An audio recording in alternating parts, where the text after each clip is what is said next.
네, 자 이제 10월입니다. 조금 있으면 연말이 다가오고 있는데요. 시장의 이슈 점검을 해보고 앞으로의 전망도 함께 들어보도록 하죠. 오늘은 유진투자증권의 허재환 연구위원님 자리에 모셨습니다. 안녕하세요. 안녕하십니까? 네, 반갑습니다. 일단 나와주셔서 대단히 감사합니다. 네, 자 오늘 연구위님께 앞으로의 시장 향방을 좀 여쭤보도록 할 텐데 올해는 뭐 코로나로 인해서 어영부영 지나가다 보니까 벌써 이제 10월이고 조금 있으면 연말이지 않습니까? 그런데도 불구하고 아직 우리는 이 코로나 시대에 살고 있는데 어제 인천공항의 면세점 이제 유찰 사태가 있었습니다. 올해 들어 세 번째인데 이런 면을 보더라도 아직은 코로나에서 확연히 좀 벗어날 수가 없거든요. 그럼에도 또 포스트 코로나 시대를 살아가야 되니까 앞으로의 지수 전망을 좀 어떻게 하시는지 궁금하고 이 코로나 시대 가장 피해를 많이 입은 업종이 방금 말씀드린 면세점, 여행, 항공 이런 종목들이잖아요. 이런 업종군들은 어떻게 보시는지 또 궁금하네요. 네. 뭐 전체적으로 지금 여전히 코로나 영향권 내에 있는 상황인데 네. 그런 영향에 비해서는 이제 시중에 돈이 많이 풀려 있고 또 이제 각국의 정부들이 워낙 부양책을 많이 하다 보니까 사실 금융시장 자체는 상대적으로는 굉장히 좀 견조하거나 좋은 편에 속한다라고 볼 수 있을 것 같습니다.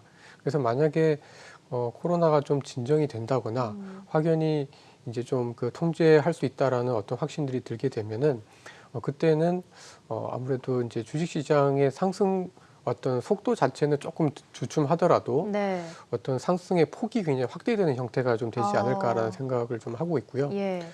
말씀하셨던 질문들 중에 뭐 그 여행이라든가 네. 레저라든가 이런 지금 코로나의 어떤 직격탄을 받고 있는 업종들은 그쵸. 상당히 좀 힘든 상황이긴 합니다만은 왜 최근에 아시아나 항공이나 대만 항공에서부터 보면 비행기만 타는 상품들이 맞아요. 나왔을 이색 때 상품들을 많이 내놓고 예, 있어요. 그 네. 매진되는 그런 사태들을 보면은 그렇죠.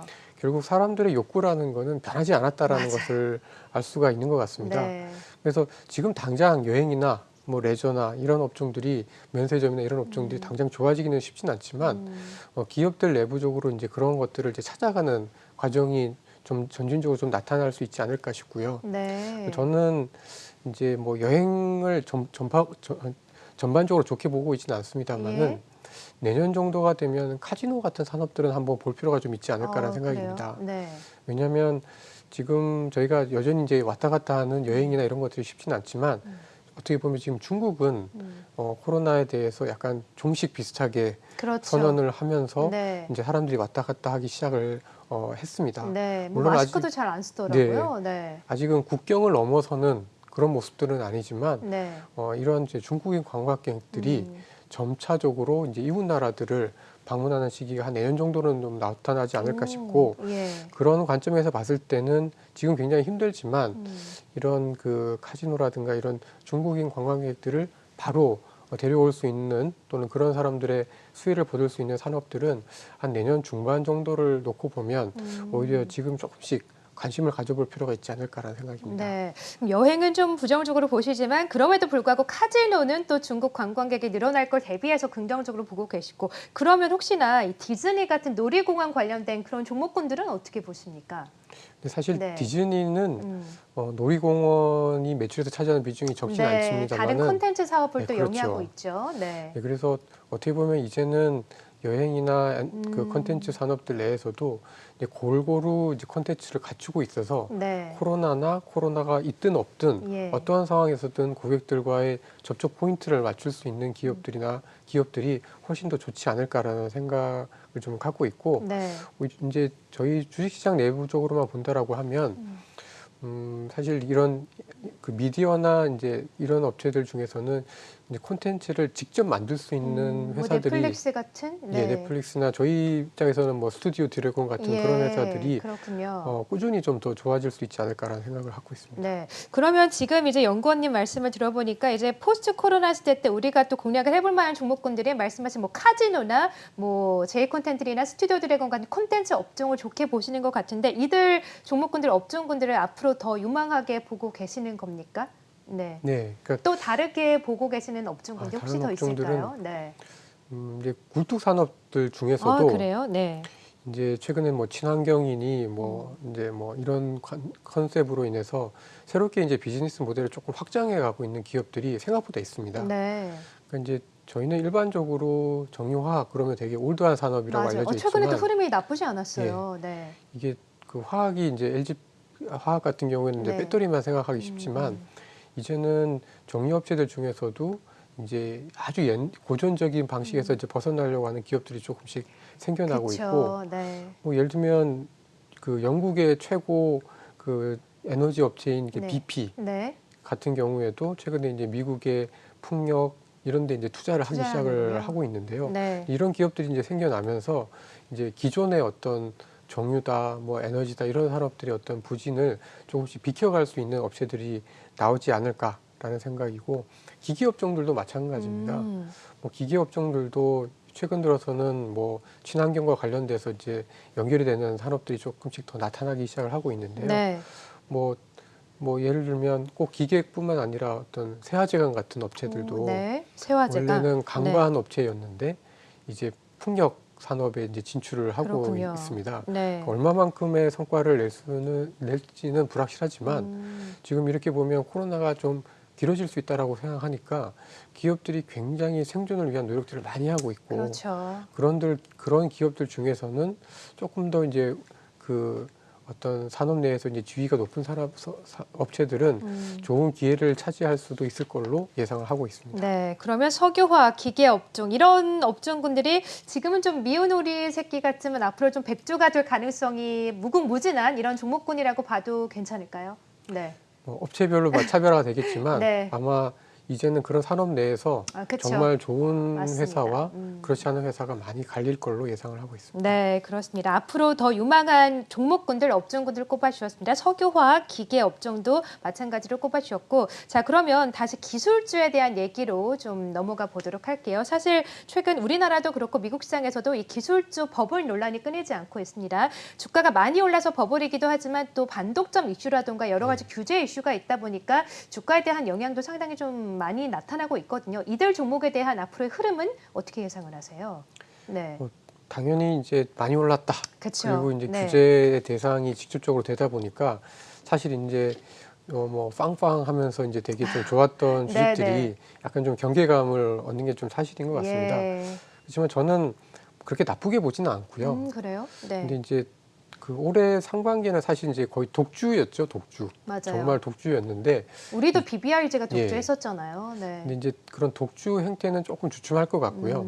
대신에 비슷한 비즈니스 모델을 갖고 있는 업체들이 좀 등장하지 않을까라는 생각입니다. 네. 그러니까 이제 반독점 이슈가 사실 이슈가 되고 있긴 하지만 사실 이게 문제가 되고 있는 이유는 이들의 업황이 사실은 자연 독점입니다. 예. 그러니까 이제 반독점이라는 거는 어떻게 보면 공급을 이제 좌지우지하면서 소비자들한테 사실 피해가 가야지 사실 반독점인데요. 네. 그러니까 독점법을 위반한 것인데 어, 사실 지금의 인터넷 기업들, 기술주들은 어떻게 보면 그 이들이 이제 독점처럼 보이는 거는 네. 소비자들의 선택입니다. 어, 그러니까 저희가 네이버, 구글만 쓰듯이 네. 소비자들이 다양하게 쓰지 않고 그쵸. 인터넷 네. 산업이라는 구조적인 특성 때문에 딱 한 두 개, 세 개 만 쓰는 맞아요. 그런 것 때문에 그게 또 독점이 된 익숙하고 거기 편하다 때문에 보니까. 그렇죠. 네. 그러니까 이거는 그들이 불법을 한 게 아니라 소비자들의 선택이기 때문에 사실 이게 논란은 있지만 이게 증명해내기가 쉽지가 않습니다. 그렇군요. 네. 그리고 IT 버블 때도 이제 미국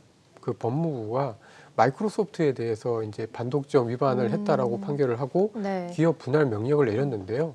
1년 지나서 이게 항소해가지고 또 마이크로소프트가 이겼습니다. 이겼군요. 네. 그래서 이런 걸 보면은 분명히 이제 버블 논란은 있고 규제에 대한 논란은 있지만 이게 현실화되기는 쉽지 않다라고 좀 보고 있고요. 네. 그렇지만 이제 워낙 논란이 있기 때문에 주가가 가파르게 오르기보다는 이제 주변에서 이제 비슷한 경쟁 모델을 가지고 있으면서 이제 같이 성장할 수 있는 뭐 예를 들면 미국 같은 경우에는 이제 아마존이 전자상거래를 하다 보니까 이제 전자상거래에 이제 세컨드 티어나 서드 티어에 있는 업체들 네. 뭐 하다못해 어떤 뭐 업종군들이 있을까요? 그러니까 쇼피파이 같은 예를 들면은 네. 쇼피파이 같은 예. 이런 업체들은 나름대로는 또 같이 성장할 수 있는 산업이 되지 않을까라는 생각이고요. 네. 그래서 이제는 미국 기술주 내에서도 이제 SNS나 인터넷에서 뭐 이커머스, 전자상거래나 또는 아주 순수 소프트웨어나 이런 쪽으로 조금 매기가 좀 바뀌지 않을까 이렇게 생각을 하고 있습니다. 네, 그러니까 기존의 기술주들 버블 논란이 있었지만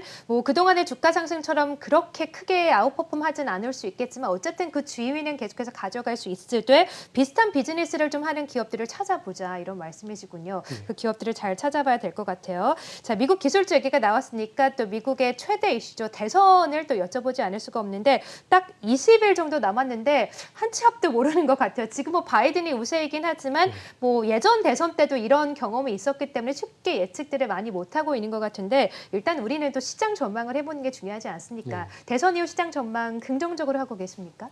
네, 네. 일단은 지금 불확실성이 크기 때문에요. 네. 선거가 끝나서 결과가 나왔다라는 것 자체만으로도 아, 맞아요. 큰 해소는 호재라고 해소군요. 생각을 네. 합니다. 그러니까 이제 선거 결과가 좀 지연될 경우에가 제일 큰 리스크인데요. 예. 2000년 11월에 많이들 들으셨겠지만 그 조지 W 부시 대통령과 엘고 후보가 맞아요. 붙었을 때 네. 그때가 이제 한 달 가량 선거 결과가 안 어. 나와서 미국 주가가 한 달 동안 한 10% 넘게 빠졌었습니다. 예. 그러니까 그런 것만 피하면 된다. 그래서 미국 대선은 끝나면 일단 호재다라고 저는 좀 그렇군요. 판단을 하고 있습니다. 네, 결과는 12월쯤 나오지 않나요? 1월에 나오지 않나요? 네, 그러니까 네. 지금 그러니까 이제 트럼프 대통령이 선거에 불복을 하고 예. 뭐 여러 가지 소송이나 뭐 이렇게 그렇죠. 됐을 경우에는 네. 사실 이제 12월 말 크리스마스 정도나 돼야 나올 텐데 네. 뭐 그러지 않기를 바라고 지금의 어떤 여론조사 결과로만 보면은 그래도 바이든 후보와 트럼프 대통령 간의 어떤 격차가 벌어지면 벌어질수록 그래도 이제 이런 노이즈 이제 선거를 둘러싼 불협화음이나 불확실성이 네. 적어지기 때문에 일단은 그런 측면에서 봤을 때는 그렇군요.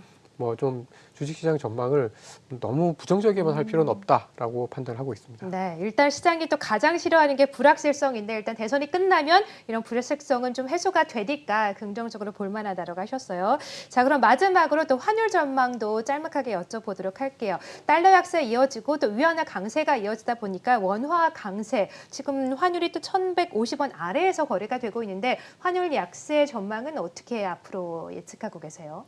사실 주식보다도 환율이 조금 더 어려운 것 같습니다. 네. 근데 보통 저희가 이제 금융위기 터지고 원달러 환율은 아주 바닥일 때가 1,100원, 최저점이었을 예. 때는 1,050원까지도 갔었습니다만은 네. 1,100원 언저리였고 상단이 이제 1,200원대였었습니다. 그러니까 지금 1,150원대라고 하면은 사실 이제 하단에 굉장히 좀 가까워지고 있기 때문에 네. 여기서 대단히 원화의 어떤 절상폭이 크다라고 보기는 어렵습니다. 그렇지만 전체적으로 보면 지금 추세 자체는 달러가 더 강해지기는 어렵고 특히 바이든 후보가 우세하고 미국의 경기 부양책이 세게 나올수록 약세가 될 가능성이 굉장히 좀 높고 중국도 최근 들어서는 정책의 방향을 약간 내수 촉진, 네. 뭐 쌍순환 전략이라고 하는 것들이 결국은 미국의 의존도를 낮추고 그쵸. 내수를 키운다라는 입장이기 때문에 네. 이런 측면에서 봤을 때는 또 위안화도 좀 장기적으로 봤을 때는 절상 기조 내지는 이제 강세 기조가 조금 더 유리한 상황이다라는 거죠. 그러면 원화도 사실상 뭐 추가적인 여기 폭의 문제는 있습니다만은 전반적으로 봤을 때는 좀 절상 우위에서 저희가 좀 시장을 바라볼 필요가 있지 않을까라고 생각을 하고 있습니다. 네, 알겠습니다. 환율에 대한 전망까지 들어봤습니다. 자, 최근 시장의 이슈들을 조목조목 여쭤봤습니다. 미국 대선과 또 빵주들의 흐름, 또 환율 전망까지 여쭤봤고요. 지금까지 유진투자증권의 허재환 연구위원과 함께했습니다. 오늘 대단히 고맙습니다.